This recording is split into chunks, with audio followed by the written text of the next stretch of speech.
आप सभी का इस नए प्रकरण में स्वागत है। आज हम भूगोल का 7वां पाठ मानवीय अधिवास इस पाठ का अध्ययन करेंगे। आपके मन में प्रश्न उठ रहा होगा, अधिवास अर्थात क्या होता है? अधिवास अर्थात बस्ती या निवास स्थान। मानव के द्वारा विकसित किए गए आवास को जो संगठित समूह में रहते हैं उसे अधिवास कहते हैं। तो आपको अधिवास का अर्थ समझ में आया होगा कि अधिवास अर्थात मानवीय बस्ती या अधिवास अर्थात निवास स्थान। अधिवास के प्रकार कौन से हैं और अधिवास के प्रतिरूप कौन से हैं? अधिवास के प्रतिरूप में केंद्रीय अधिवास, रेखाकृति, प्रकीर्ण और ताराकृति। केंद्रीय, रेखाकृति, प्रकीर्ण और ताराकृति। अधिवास के प्रकारों में गोला प्रकार, गोलाकार जो प्रकार है, रेखाकार है, बिखरा हुआ या ताराकृति। अब इन प्रकारों को और इन प्रतिरूपों को हम आकृति की सहायता से समझते हैं। आकृति की सहायता से अधिवास के प्रकार या प्रतिरूप। प्रथम जो 3 आकृतियां दी गई है, जिसमें रेखीय प्रतिरूप, जिसमें रेखा में एक घर बने होते हैं, चौड़ी पट्टी के प्रतिरूप चौकोन में बने होते हैं, और तारे के आकार, स्टार जैसे जो घर पाए जाते हैं उसे तारे के आकार का प्रतिरूप कहते हैं। टी आकार का प्रतिरूप, इंग्लिश के टी अक्षर वाला। वृत्ताकार प्रतिरूप पूरे सर्कल जैसा बना रहता है, और दोहरा प्रतिरूप। उसी प्रकार से प्रतिरूपों में अगला जो प्रतिरूप आता है आपका, इसको हम वृत्ताकार में देखिए। आपका घर जो है, जहाँ पर मानवीय अधिवास पूरे वृत्त के आकार में बने हैं, बीच में कोई नदी है या कोई तालाब है, वहाँ पर बने हुए हैं वृत्ताकार। और सीढ़ीनुमा आकार के, अक्सर ये सीढ़ीनुमा आकार के जो प्रतिरूप या अधिवास पाए जाते हैं वो पहाड़ी के ढलान क्षेत्रों में पाए जाते हैं, सीढ़ीनुमा आकार के। तो सीढ़ीनुमा आकार के प्रतिरूप हमने देख लिया। अब जो आपकी आकृति दिख रही है आपके पाठ्य पुस्तक का 7.1 वाला, इस 7.1 की जो आकृति है, इस आकृति के अंतर्गत आपको देखकर यह बताना है कि यह कौन से प्रकार का अधिवास है। तो आप बताइए कौन से प्रकार का अधिवास है? केंद्रीय प्रकार का, क्योंकि यह जो निवास स्थान है एक स्थान पे केंद्रित है, इसीलिए इस प्रतिरूपों को हम केंद्रीय प्रकार का प्रतिरूप पहली वाली आकृति के अंदर कहेंगे। और दूसरी वाली जो आकृति है उसमें रेखाकृत अधिवास है। एक रेखा में आपको अधिवास दिखाई दे रहे हैं, इसलिए इसे रेखाकृत अधिवास कहेंगे। तो पहली आकृति केंद्रीय अधिवास का प्रकार का है और दूसरी आकृति रेखाकृत अधिवास का प्रकार है। इसमें से अधिवासों के जो प्रकार के कारण क्या हो सकते हैं आगे के हम उत्तर में देखेंगे। और जो एकत्रित है, केंद्रित है, उसे हम घनी आबादी वाला जगह कहेंगे, स्थान कहेंगे। और जो दूर दूर जहाँ पर निवास स्थान है, ऐसी जगहों को हम विरल आबादी वाला स्थान कहेंगे। तो इसका स्पष्टीकरण हम देखते हैं। भारत की जलवायु में बहुत सारी विविधता पाई जाती है। भारत एक विविधता वाला देश पाया जाता है, जलवायु में विविधता पाई जाती है। तो जिस प्रकार से भारत की जलवायु में विविधता पाई जाती है, उसी प्रकार से भारत में रहने वाले निवास स्थान में विविधता पाई जाती है। पानी की उपलब्धता, भूमि की ढलान एवं उर्वरता के कारण अधिवासों के प्रतिरूप में विविधता पाई जाती है। जहाँ पर मैदान है, तटीय प्रदेश है, नर्मदा नदी का मैदान, विंध्य का मैदान, भारत के ऐसे प्रदेश जहाँ पे उपजाऊ जमीन है, सभी चीज़ों की सुख सुविधाएं हैं, लोगों के लिए आवश्यक जो वस्तुएं हैं, सुख सुविधाएं हैं, ऐसे स्थानों पर जनसंख्या बहुत ही घनी है। तो ऐसी जो घनी जनसंख्या वाला स्थान है उसे हम केंद्रीय अधिवास कहते हैं, जहाँ पे जनसंख्या एकदम घनी है, जहाँ पे लोगों का निवास स्थान अधिक है, जहाँ पे घर अधिक पाए जा रहे हैं, आवास अधिक पाए जा रहे हैं। इसके विपरीत मध्य भारत का वनाच्छादित प्रदेश जो वनों से पूरा ढका हुआ है, जो दुर्गम स्थान है, जो रेगिस्तान स्थान है, हिमालय का ढलान वाला क्षेत्र जो खंडित है, उतार चढ़ाव है, तो ऐसे जो स्थान है वहाँ पर आपको विरल अधिवास दिखेंगे। प्रकृति अनुकूल नहीं है, स्थान अनुकूल नहीं है, तो निवास स्थान भी वहाँ पर कम पाए जाते हैं। जहाँ पे प्रकृति अनुकूल है, सारी सुख सुविधाएं हैं, पानी उपलब्ध है, हर चीज़ उपलब्ध है, ऐसी जगहों पे घर अधिक पाए जाते हैं। और जहाँ पर ये सारी चीज़ें उपलब्ध नहीं है, ऐसी जगहों पे निवास स्थान बहुत ही कम पाए जाते हैं। तो इसके आधार पे यहाँ पर एक तालिका दी गई है, ग्रामीण तथा नगरीय सुख सुविधाएं। इस तालिका के आधार पे आपने देखा होगा कि आप गांव भी जाते हो, आप शहर में रहते हो, कुछ बच्चे गांव के हैं, कुछ बच्चे शहर के हैं, तो आपको ये देखकर पता चल जाएगा कि आपको कहाँ पर कौन सी सुख सुविधाएं ग्रामीण स्थानों में प्राप्त है और नगरीय स्थानों पे प्राप्त है। तो पहला आपको पेट्रोल पंप दिखाई दे रहा है। तो पेट्रोल पंप ग्रामीण क्षेत्रों में नहीं आता है, नगरीय क्षेत्रों में यह आपको दिखाई देता है। सिनेमा घर ग्रामीण क्षेत्रों में और नगरीय क्षेत्रों में कभी कभी दिखता है। साप्ताहिक बाजार अर्थात एक सप्ताह में बाजार, ये दोनों ही जगह पे आपको प्राप्त होते हैं, शहर और नगर दोनों में, ग्रामीण और नगर दोनों में। प्राथमिक स्वास्थ्य केंद्र, यह भी ग्रामीण और नगरीय क्षेत्र में पाए जाते हैं। पुलिस चौकी भी ग्रामीण और नगरीय क्षेत्र में पाई जाती है। कला दालान अर्थात आर्ट गैलरी ये ग्रामीण क्षेत्रों में नहीं पाई जाती, केवल नगरीय क्षेत्र में पाई जाती है। ग्राम पंचायत केवल गांव में पाया जाता है, नगरों में नहीं पाया जाता। कृषि उत्पादन विपणन समिति, यह दोनों ही स्थानों पर पाई जाती है। प्राथमिक विद्यालय गांव और शहर दोनों में पाए जाते हैं। माध्यमिक विद्यालय भी गांव और शहर में पाए जाते हैं। महाविद्यालय भी ग्रामीण और शहरी क्षेत्रों में पाई जाती है। दुकान दोनों स्थानों पर पाई जाती है। बहुउद्देशीय चिकित्सालय अर्थात ऐसा हॉस्पिटल जो हर प्रकार का हो, उसे हम बहुउद्देशीय चिकित्सालय कहते हैं, ये नगरों में पाया जाता है। मेट्रो स्टेशन, यह भी शहरों या नगरों में पाया जाता है। बस स्टैंड, वह दोनों स्थानों पर पाया जाता है। और विश्व महाविद्यालय, यह केवल नगरीय क्षेत्रों में पाई जाती है।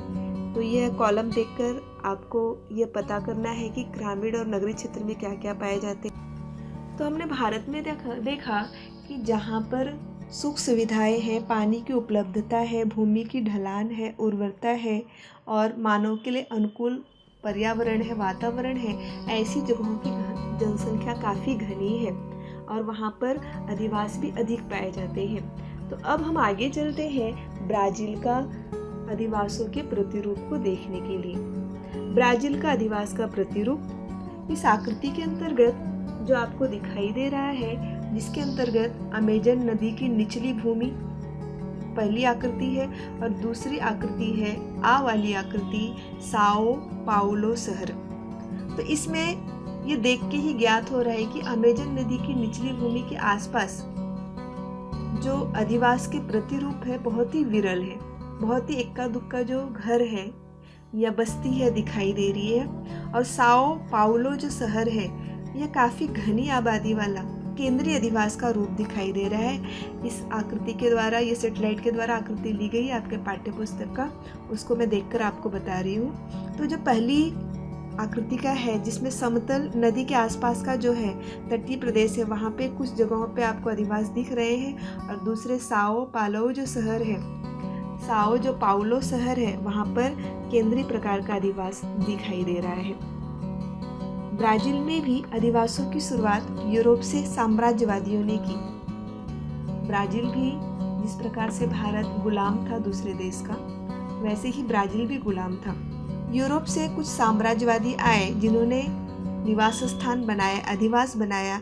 और यह जो निवास स्थान या अधिवास बनाया, यह समुद्र के तटीय किनारों पर बनाया और धीरे धीरे यहाँ पे अधिवासियों की संख्या बढ़ गई। और जिसके कारण समुद्र का जो तटीय भाग है, समुद्र का तटीय भाग सघन बन गए, वहाँ पे अधिवासियों की संख्या अधिक हो गई, काफ़ी लोग वहाँ पे निवास करने लगे। समुद्र तटीय जो प्रदेश है वहाँ की जलवायु सम है, आर्द्र जलवायु है, साथ ही साथ जल की प्रचुर मात्रा में आपूर्ति होती है। प्राकृतिक संसाधन से भी वह भरपूर है, कृषि योग्य जमीन है। इसी सभी कारणों से समुद्र के जो किनारे का भाग है ब्राज़ील का, साओ पाउलो जो शहर है, ये बहुत ही विकसित हुआ है प्राचीन काल से और अभी भी काफ़ी विकसित शहर है। साओ पाउलो प्रदेश की जमीन काफ़ी उर्वरक है, उपजाऊ है। यहाँ पे कहवा का उत्पादन अधिक होता है। साओ पाउलो जो स्थान है ये कॉफ़ी उत्पादन के लिए, जिसे कहवा कहा जाता है, यह बहुत ही उपयुक्त है। इसके पहले की वीडियो में भी आपने देखा होगा, पाठ में भी देखा है कि सबसे अधिक कहवा का उत्पादन, कॉफ़ी का उत्पादन ब्राज़ील में होता है। साथ ही साथ यह जो शहर है साओ पाउलो शहर, यहाँ पर प्रचुर मात्रा में खनिज के भंडार है और विद्युत की पूर्ति भी निरंतर होती रहती है, प्राकृतिक सुविधाएं उपलब्ध है, परिवहन की सुविधाएं उपलब्ध है। तो इन सभी कारणों से यह मानवीय अधिवास काफ़ी विकसित हो चुका है वहाँ पर और काफ़ी अधिक बस्ती वहाँ पे ऐसी जगहों पर विकसित है। ब्राज़ील का जो उत्तर पूर्वी भाग है, उत्तर पूर्वी भाग अनवर्षण से ग्रस्त है। यहाँ पर भी कृषि का मर्यादित विकास हुआ है। यहाँ पर अधिवास तो पाए गए हैं, परंतु यह जो अधिवास है वह प्रकीर्ण का अर्थ होता है बिखरा हुआ। थोड़ी थोड़ी दूर पे जब घर पाए जाते हैं उसे हम प्रकीर्ण कहते हैं। ऐसे अधिवास पाए गए हैं।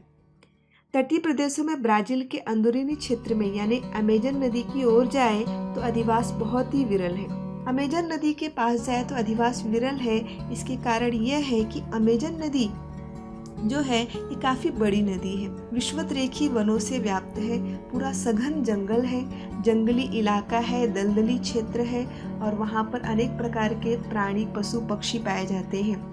यहाँ की जलवायु बहुत ही सुस्त है और यहाँ की जो जलवायु है अर्थात अमेजन नदी के आसपास का जो जगह है, मैदान है, मानवीय अधिवास के लिए अनुकूल नहीं है।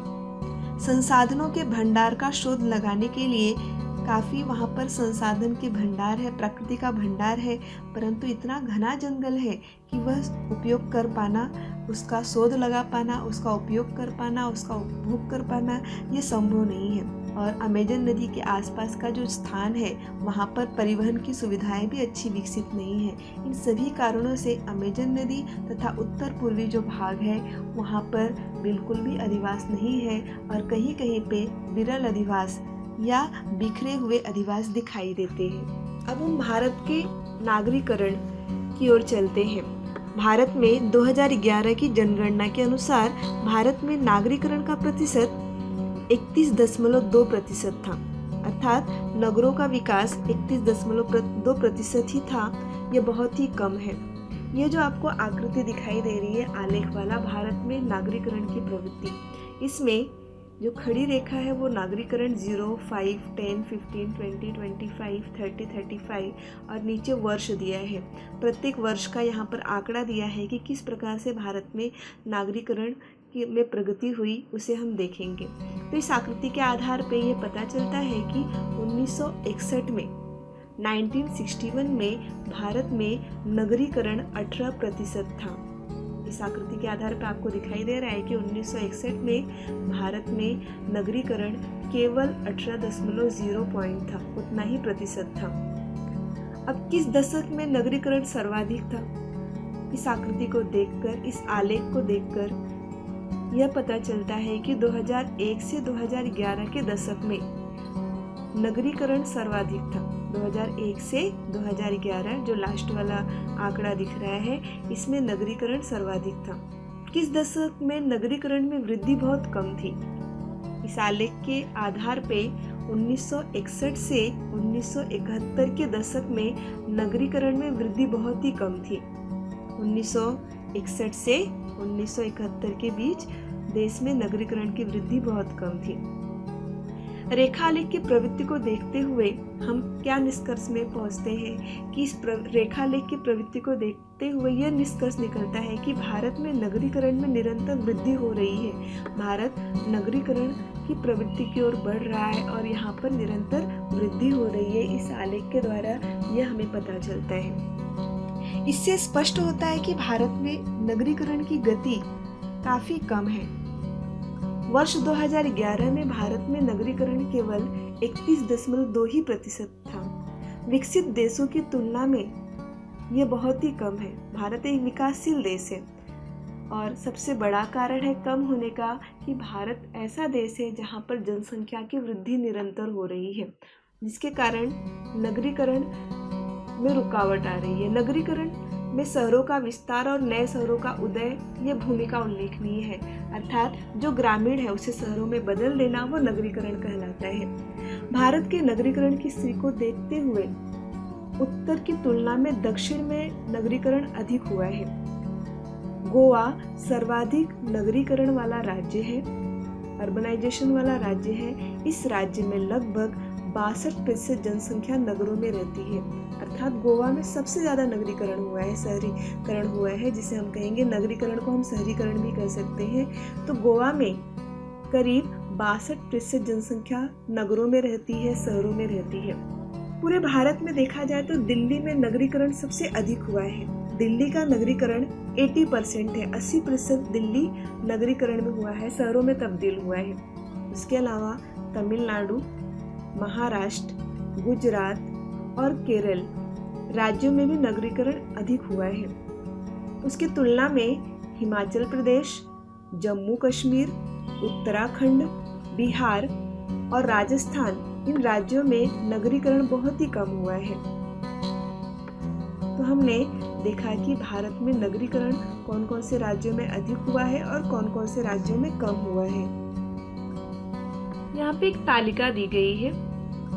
तालिका के आधार पे प्रतिशत दर्शाने वाले क्षेत्रघन मानचित्र सूची के साथ यहाँ पे टिप्पणी दी गई है।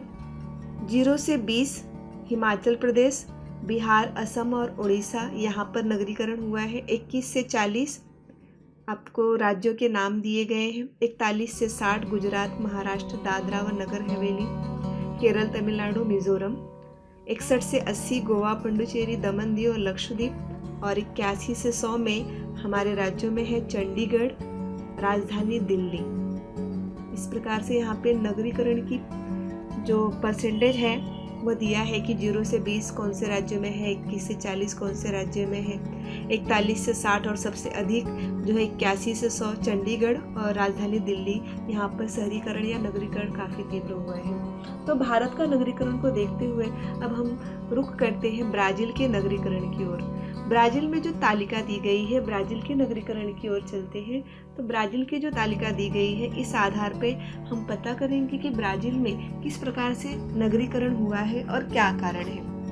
ब्राज़ील का ये जो तालिका दी गई है, जिसमें 1960 से 2010 तक का प्रारूप दिखाया गया है।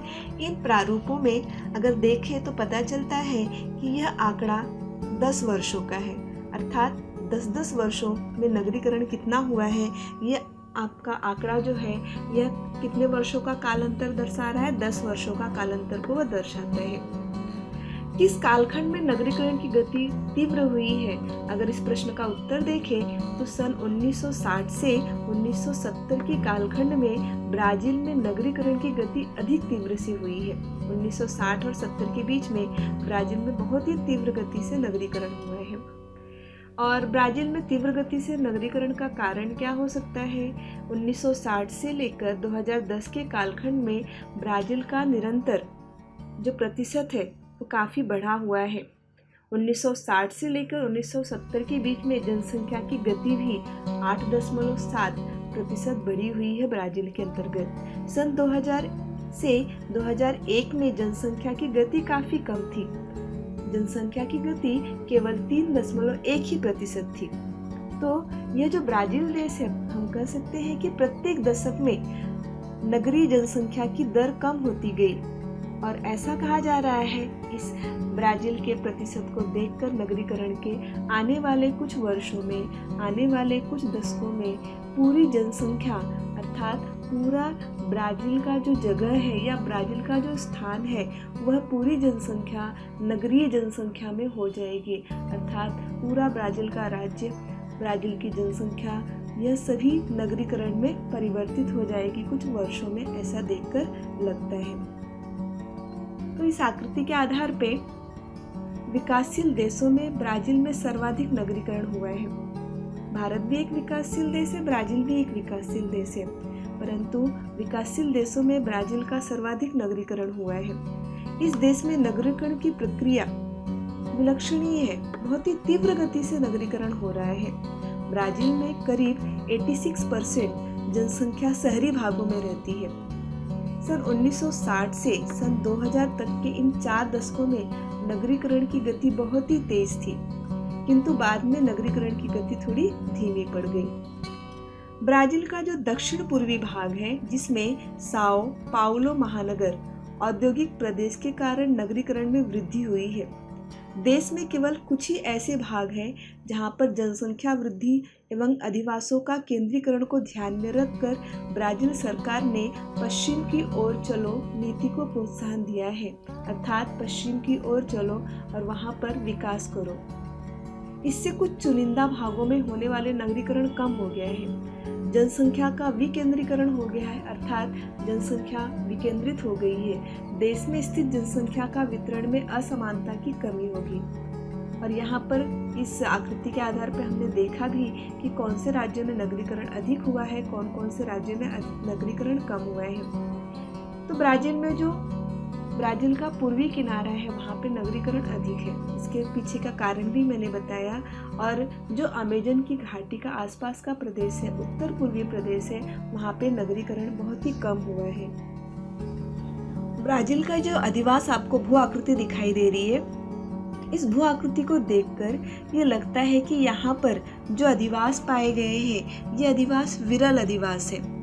ये जो अधिवास है उन्हें देखकर ऐसा लग रहा है कि यह विरल अधिवास है। यह पर्वतीय प्रदेशों की तलहटी पर पाए जाने वाली अधिवास है और यहाँ पर जो अधिवास है वो बहुत ही विरल है, बहुत ही दूर दूर पाए गए हैं। इसमें हम रेखीय अधिवास भी कह सकते हैं। और ये जो चित्र है ये सैटेलाइट के द्वारा ली गई है, इसलिए अधिवास को बिंदु बिंदु के रूप में आपको दिखाई दे रहा है। प्राकृतिक रचना का विचार करके ये पता चलता है कि ये जो स्थान है, यह पूर्वी प्रदेश है। ब्राजील का जो पूर्वी स्थान है, जो समुद्र तट से लगा हुआ प्रदेश है, यही स्थान इसके अंतर्गत बताया गया है। आपके सामने जो मानचित्र दिख रहा है, नगरीय जनसंख्या प्रतिशत में सूची दिखाई गई है। डार्क पिंक कलर का जो है, जिसमें 91 से 100, 81 से थोड़ा सा उसका लाइट 81 से 90, 71 से 80, 61 से 70, 51 से 60, इसके आधार पे जनसंख्या का प्रतिशत और नगरीय जनसंख्या का प्रतिशत कितना है उसे देखकर ये पता चलता है। मानचित्र को देखने पर ये ध्यान में आता है कि ब्राजील के नगरीकरण आंतरिक भागों की अपेक्षा, ब्राजील के अंदर भाग की अपेक्षा, मध्य की अपेक्षा किनारों पर अधिक हुआ है उसका नगरीकरण। उत्तर की ओर स्थित राज्यों की अपेक्षा Sao Paulo, Goiás, Rio de Janeiro राज्यों में नगरीकरण की जनसंख्या अधिक है। ब्राजील की उच्च भूमि का जो प्रदेश है, अमेजन नदी के मैदान में जनसंख्या कम होने से नगरीकरण भी कम हुआ है। इस प्रदेश में मैनोस नामक बंदरगाह निग्रो एवं अमेजन नदियों के संगम पर स्थित है, इसलिए यहाँ पर नगरीकरण अधिक हुआ है। अर्थात हम ब्राजील के मानचित्र को देखकर यही पता कर सकते हैं कि आंतरिक भागों की अपेक्षा यह तटीय भागों में यहाँ पर नगरीकरण अधिक हुआ है। इस प्रकार से तो ये जो प्रकरण आपका 7वां प्रकरण मानवीय अधिवास, इस प्रकरण में हमने भारत और ब्राजील इन दोनों देशों के अधिवासों का विकास तथा नगरीकरण की प्रक्रियाओं का तुलनात्मक अध्ययन किया है। साथ ही साथ उनके अधिवासों का विकास, नगरीकरण की दृष्टि से भारत और ब्राजील में क्या समानता है, क्या अधिकता है, क्या अंतर है, यह भी हमने आसानी से पता लगाया। वीडियो को देखने के लिए आप सभी को धन्यवाद।